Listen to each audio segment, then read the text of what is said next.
ख्रीस्त में मेरे प्यारे भाई और बहनों, जब भी हम यीशु के क्रूस पर से कहे गए 7 वाक्यों पर मनन चिंतन करते हैं, तब उनके पहले 3 वाक्यों से यीशु एक दयालु उद्धारकर्ता के रूप में दिखते हैं, जो अपनी पीड़ा और कष्टों के वक्त पर भी दूसरों को अपनी दया और सांत्वना प्रदर्शित करते हैं।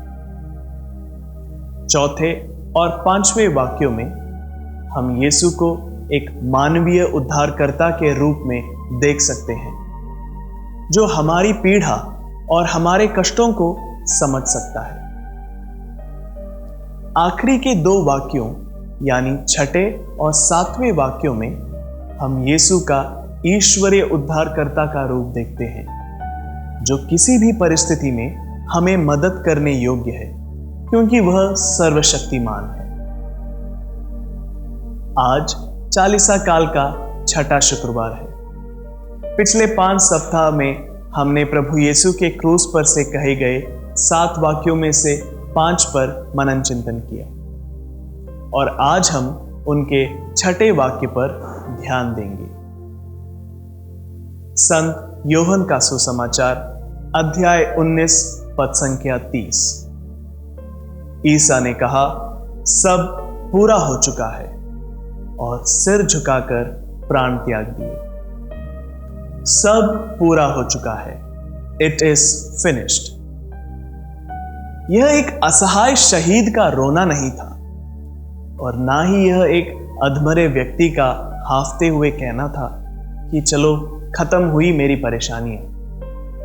नहीं, बल्कि यह एक विजयी योद्धा का ऐलान था कि वह जिस काम के लिए स्वर्ग से इस पृथ्वी पर आए थे, वह पूरा हो चुका है। यह एक ऐलान था हमारे प्रभु का कि पिता ईश्वर की विशेषताओं को प्रकट करने के लिए जो कुछ करना था, वह सब पूरा हो चुका है। यह एक ऐलान था हमारे उद्धारकर्ता का कि हम पापियों को नियमों के अनुसार बचाने के लिए जो कुछ भी करना था, जो कीमत भरने की जरूरत थी, वह सब पूरा हो चुका है। ख्रीस्त में मेरे प्यारे भाई और बहनों, अक्सर 33 साल की उम्र में लोग कहते हैं कि अभी जिंदगी में बहुत कुछ करना बाकी है, अभी तो जिंदगी शुरू हुई है। लेकिन यीशु मसीह कहते हैं, सब पूरा हो चुका है, इट इज फिनिश्ड। यूनानी भाषा, जिस भाषा में सुसमाचार लिखा है, सब कुछ पूरा हो चुका है, इस वाक्य को एक शब्द में लिखा गया है, तेतेलस्थाई। यह शब्द तेतेलस्थाई यूनानी भाषा में अक्सर कई कारणों के लिए इस्तेमाल किया जाता है। उनमें से कुछ इस प्रकार है। पहला, जब कोई दास अपने मालिक से मिले काम को पूरा कर लेता है, वह अपने मालिक के पास आकर बोलता है, तेतेलस्थाई, मतलब जो काम उसे सौंपा गया था वह पूरा हो चुका है। संत योहन के सुसमाचार अध्याय 6 पद संख्या 38 में यीशु कहते हैं, मैं अपनी इच्छा नहीं बल्कि जिसने मुझे भेजा है उसकी इच्छा पूरी करने के लिए स्वर्ग से उतरा हूं।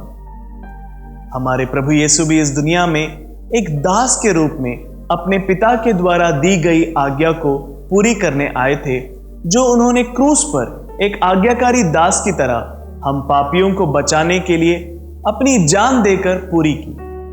इसीलिए यीशु कहते हैं, तेतेलस्थाई, सब पूरा हो चुका है।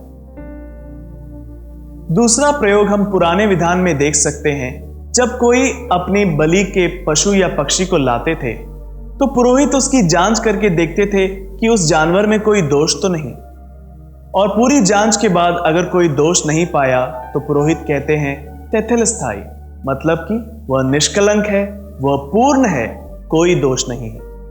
उसी तरह हमारे प्रभु यीशु एक बलि के मेमने की तरह क्रूस पर टंगे हुए थे। नबी इसायास का ग्रंथ 53 अध्याय 6 में इस तरह लिखा है, उसी पर प्रभु ने हम सबों के पापों का भार डाला है। वह खुद बलि का मेमना और पुरोहित दोनों थे। भाइयों, उनके विरोधियों ने उनके खिलाफ कई झूठी गवाही लेकर आए, फिर भी यीशु निर्दोष और निष्कलंक थे। संत योहन का पहला पत्र अध्याय 3 पद संख्या 5 में लिखा है, उनमें कोई पाप नहीं है। इसीलिए पुराने विधान के पुरोहित की तरह यीशु क्रूस पर से बोलते हैं, तेतेलस्थाई, सब पूरा हो चुका है। इस शब्द का प्रयोग व्यापारी लोग भी करते थे।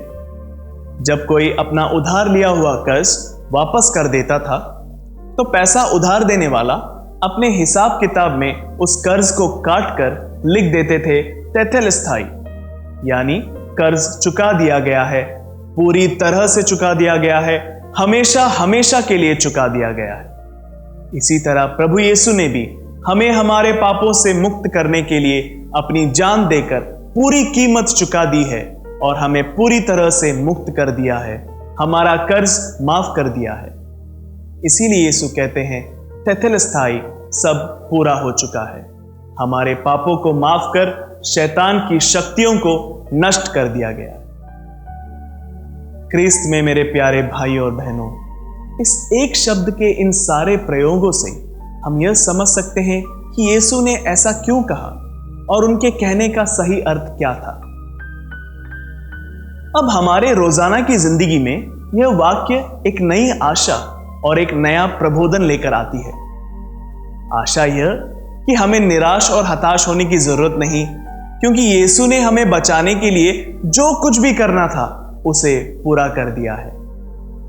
और प्रबोधन यह कि जिस तरह यीशु पूरी तरह से पिता ईश्वर के आज्ञाकारी पुत्र थे, उसी तरह हमें भी पिता ईश्वर की इच्छा को पूरी करने की कोशिश करनी चाहिए। हम में से जो लोग माता पिता हैं, उनका कर्तव्य यह है कि वह अपने परिवार के प्रति सब जिम्मेदारियां सही से निभाएं, अपने बच्चों की अच्छी परवरिश करें और उनको प्यार करें, अपने परिवार को ख्रिस्ती विश्वास में आगे बढ़ाएं। यही पिता ईश्वर की आप लोगों से इच्छा है और ऐसा करने से आप लोग कह सकते हैं कि हमारा काम पूरा हुआ।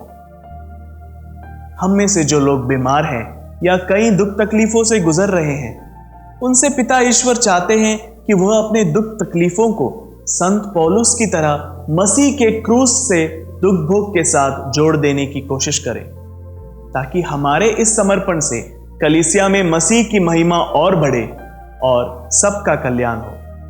तब हम यह बोल सकते हैं कि हमारे जीवन में भी पिता ईश्वर की इच्छा पूरी हो गई।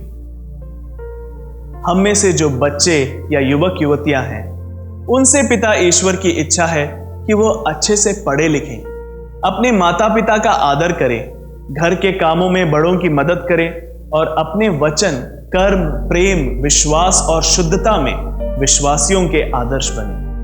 और ऐसा करने से हम कह सकते हैं कि सब पूरा हो गया है। क्रिस्त में मेरे प्यारे भाइयों और बहनों, आने वाले दिनों में जब हम प्रभु यीशु के दुख भोग, मृत्यु और पुनरुत्थान के रहस्यों में भाग लेंगे, तब हम प्रभु यीशु से प्रार्थना करें कि हमारे जीवन में भी हमें वह सब वरदान प्राप्त हो, ताकि उन्हीं की तरह हम भी अपने जीवन में पिता ईश्वर की इच्छा को पूरी कर सकें। आमीन।